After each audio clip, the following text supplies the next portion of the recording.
সেখানকার মায়েরা কোথায়, সেখানকার বোনেরা কোথায়, সেখানকার বৃদ্ধ মানুষরা কোথায়? এখানকার বাঙালি বিজেপি তুমি বলবে না বন্ধু, একবার তুমি বলবে না তুমি এখানকার বিধায়ককে পুনর্নির্বাচিত করার জন্য রাস্তার আনাচে কানাচে চায়ের দোকানে চায়ের আড্ডায় বলে বেড়াচ্ছ আরে যত যাবো লোক তৃণমূল এবারও ইংলিশ বাজারে বিধায়ক হিসাবে জিতবে বিজেপি। তুমি বলছো এবারও জিতবে হাবিপুরে জিতবে বিজেপি, এবারও বলছো কাজলে জিতবে বিজেপি। জিতুক বিজেপি, মানুষ ভোট দিলে আমাদের কোনো আপত্তি নাই, কিন্তু তোমার কি বুক কাঁদে না যারা বাঙালি পাড়াটাকে পুরো উচ্ছেদ করে দিল, বুলডোজার দিয়ে রাতের অন্ধকারে মানুষের বুকের উপর দিয়ে বুলডোজার চালিয়ে দিয়ে দিল যে বিজেপি? তোমার বুক কি একটু কাঁদে না? তুমি কি বাঙালি না যে বাঙালির নাম করে বাংলা ভাষা বলে বলে তাকে আক্রমণ করা হচ্ছে, জিজ্ঞাসা করা হচ্ছে যে তোমার ভাষা কি? বাংলা সে কাগজ দেখাচ্ছে, আপনারা দেখেছেন, সে আধার কার্ড দেখাচ্ছে, সে ভোটার কার্ড দেখাচ্ছে, কিন্তু সেখানে দাঁড়িয়ে শুধুমাত্র পশ্চিমবঙ্গে ক্ষমতা দখলের একটা চিন্তা ভাবনার মধ্য দিয়ে বাঙালিদেরকে পিটানো হচ্ছে, মারা হচ্ছে, ধরা হচ্ছে। আপনাদেরকে বলে রাখি বন্ধু বিজেপি, আমার নাম অনেক কথা অনেকে বলে, রহিম নাকি বিস্ফোরক মন্তব্য বলে দেই, রহিম বক্সি নাকি খারাপ খারাপ কথা বলে। খারাপ কথা নয় বন্ধু, কুকুর যখন পাগল হয়, মানুষকে যখন আক্রমণ করে, শিশুকে যখন হত্যা করার চেষ্টা করে পাগলা কুকুর, তখন গ্রামের মানুষ আর জাত জাতি কার ছেলে বুঝে না, কাকে কুকুর কামড়েছে বুঝে না, হিন্দুর ছেলে না মুসলমানের ছেলে, ওই বাড়ির ছেলে না এই বাড়ির ছেলে, হাতে ডান্ডা নিয়ে পাগলা কুকুরকে ধরে পিটিয়ে পিটিয়ে গ্রামের মধ্যে মেরে ফেলে। আমরা হিংসার রাজনীতি করতে চাই না, আমরা হিংসার কথা তৃণমূল কংগ্রেস বলি না, আমরা মারপিটের কথা তৃণমূল কংগ্রেস বলি না, আমরা মমতা ব্যানার্জি আদর্শে চলি, মমতা ব্যানার্জি যে পথ দেখান শান্তির পথে চলি।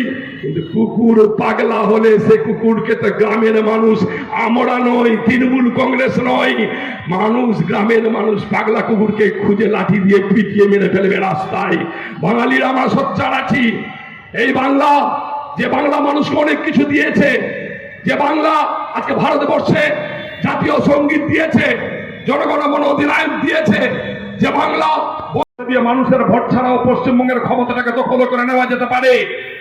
মমতা ব্যানার্জি যেভাবে মানুষের পাশে দাঁড়িয়ে মানুষের বিভিন্ন ধরনের কর্মসূচি রূপায়ণের মধ্য দিয়ে মানুষের হাতে হাতে সুযোগ সুবিধা তুলে দিয়েছেন, মানুষকে মমতা ব্যানার্জির কাছ থেকে সরানোর ক্ষমতা বিজেপির নেই। মানুষকে সরানোর ক্ষমতা মোদী সাহেবের নেই, অমিত সাহেবের নেই, এখানকার যিনি বিরোধী দলের নেতা আছেন তাদের নেই। তাই তারা চক্রান্ত করেছে, তারা চক্রান্ত করেছে যে বাংলাকে দখল করার একমাত্র পথ আছে বাঙালিদেরকে বাঙালি খেদাও এর কাজের মধ্য দিয়ে বাংলা ভাষা যারা বলবে তাদেরকে বাংলাদেশি নাম দিয়ে, তাদেরকে বাংলাদেশি আছে এই নাম দিয়ে তাদেরকে সেখানে পিটাও, ভাগাও, মারো, ডিটেনশন ক্যাম্পে দাও, হাজতে দাও, পুলিশে দাও, আর ওখান থেকে তারা ফিরে আসবে। এখানকার তাদের পরিবার যখন দেখবে মোবাইলে আমার স্বামীকে লাথি মারতে মারতে পুলিশ নিয়ে যাচ্ছে ডিটেনশন ক্যাম্পে, যখন তারা দেখবে যে সেখানে একজন যুবক ছেলে দেখবে আমার বাবাকে মারছে, আমার মাকে মারছে, মারতে ডিটেনশন ক্যাম্পে নিয়ে যাচ্ছে, সেই লোকটা ঘুরে আসবে এখানে মালদা জেলাতে, পশ্চিমবঙ্গের বুকে। আর এখানে থাকা মোদীকে যারা সমর্থন করছেন সেই বিজেপির নেতাদেরকে ধরে ধরে রোডের উপরে আছড়ে আছড়ে লাঠি দিয়ে ডান্ডা দিয়ে যখন পিটাবে, তখন এখানে একটা গৃহযুদ্ধ শুরু হয়ে যাবে। এই চক্রান্ত করেছে বিজেপিরা, মোদীরা। আর সেই গৃহযুদ্ধের মধ্য দিয়ে এখানে তো 356 ধারা জারি করলে এখানকার মানুষ তুলে বাইরে ফেলে দিবে, তাই 355 জারি করে দিল্লির পুলিশের হাতে ক্ষমতা দিয়ে মমতা ব্যানার্জির মানুষদেরকে অন্যায় ভাবে ধরে ধরে যারা নেতারা আছেন, কর্মীরা আছেন, তাদেরকে পশ্চিমবঙ্গের জেলে পুড়ে দিব আর ক্ষমতাটাকে দখল করে নেব। তাই বাঙালি খেদাওয়ের নামে, বাংলা ভাষা যারা বলছেন তাদের নামে তাদেরকে ধরে ধরে অন্যায় ভাবে জেলের ভিতরে ঢুকানো হচ্ছে, তাদেরকে ধরে ধরে পিটানো হচ্ছে। আপনি কি দেখেছেন? আমি গেছিলাম চন্দ্রপাড়ায় একজন প্রায় 75 বছরের মা দর করে চোখ থেকে জল পড়ছে, বুক চাপ করে বলছেন এই দেখো ভিডিও দেখিয়েছে আমাকে, আমি তো কোনোদিন ভিডিও দেখিনি, আমি কোনোদিন মোবাইল দেখিনি, দেখো বাবা, আমাকে নাম ধরে বলছে রহিম বক্সি, দেখো বাবা আমার ছেলেকে কিভাবে মারছে।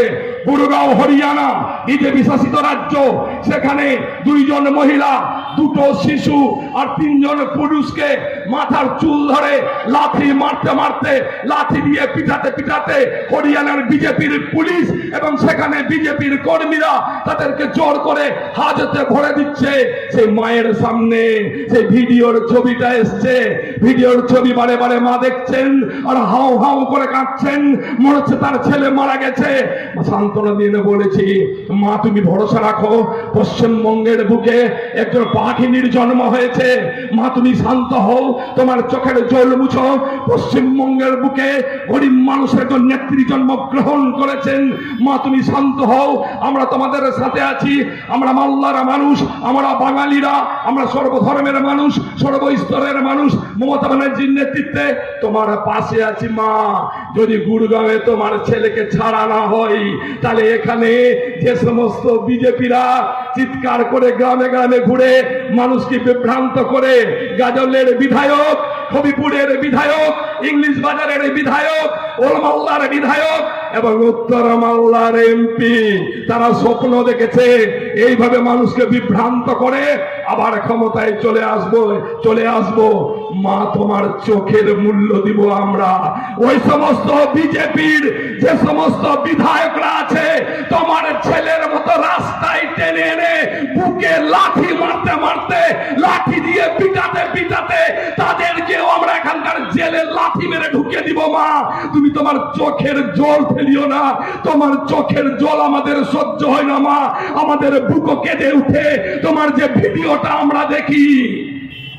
বন্ধু বিজেপি, স্বপ্ন দেখছো পশ্চিমবঙ্গের ক্ষমতায় আসবে, বাঙালিদেরকে মেরে, বাংলা ভাষাকে অপমান করে, বাঙালিদেরকে অপমান করে, পশ্চিমবঙ্গের মসনদ দখল করে পশ্চিমবঙ্গটাকে উত্তরপ্রদেশ করবে, বুলডোজারের সরকার তৈরি করবে।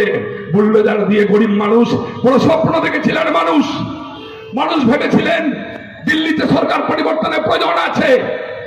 দিল্লিতে সরকার পরিবর্তন হয়েছিল, বিজেপিতে নতুন নতুন কথা, জাতপাতের কথা, ধর্মের কথা বলে বলে দিল্লিতে ক্ষমতার পরিবর্তন হয়েছে। আপনারা সকলে দেখছেন, বিজেপি বন্ধু যারা সাধারণ মানুষ রিক্সা চালান, বিজেপি যারা সমর্থন করেন, যারা ছোট ছোট দোকানদার আছেন, বিজেপিকে যারা সমর্থন করেন, যারা টোটো চালান, বিজেপিকে সমর্থন করেন যারা ছোট ছোট চাকরি করেন পশ্চিমবঙ্গের বুকে, তাদের কাছে প্রশ্ন, দিল্লির বাঙালি পাড়া যেখানে প্রায় 20,000 বাঙালি বাস করত, সেই পাড়া আজকে কোথায়?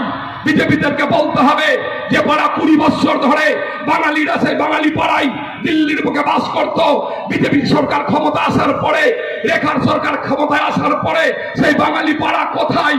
সেখানকার 20,000 মানুষ। Our channel does not promote any violent, harmful or illegal activities.